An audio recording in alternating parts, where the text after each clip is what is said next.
நேத்து என்ன பண்ணேன்னு பார்த்தீங்கன்னா, பச்சை பயிரும், மேரக்காய் பொரியலும் பண்ணேன். பச்சை பயிறு யூசுவலா நான் எப்படி ப்ரிப்பேர் பண்ணுவேன்னு பார்த்தீங்கன்னா, முன்னாடி நாள் நைட்டே சோக் பண்ணி வச்சுருவேன்.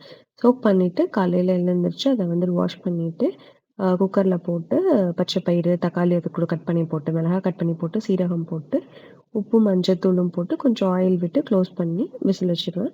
அது விசில் வச்சதுக்கப்புறம் வந்துட்டு, அது விசில் வர்றதுக்குள்ளார நாம இங்க வந்துட்டு காய் இது பண்ணிடலான்னு சொல்லிட்டு, காயும் தாளிக்க ஆரம்பிச்சுட்டேன். சௌசௌ பொரியல் பண்ணேன். அது விசில் வந்துருச்சு. விசில் வந்ததுக்கப்புறம் அதுக்கும் தாளிச்சு கொட்டிட்டு, பச்சை பயிறு ரெடி பண்ணியாச்சு. பச்சை பயிறு ரெடி பண்ணதுக்கப்புறம் சும்மா ஒரு கார்னிஷ்க்காக கொத்தமல்லி போட்டு பச்சை பயிறு எடுத்து வச்சாச்சு.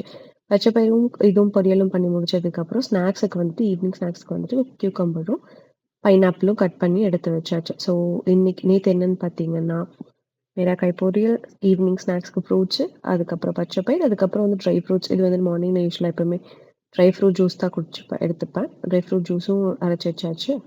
அதுக்கப்புறம் வந்துட்டு ரைஸும் கடைசியா விசிலும் வந்துருச்சு. அப்ப எல்லாம் ப்ரிப்பேர் பண்ணி முடிச்சுட்டு கிச்சனையும் கிளீன் பண்ணி முடிச்சாச்சு.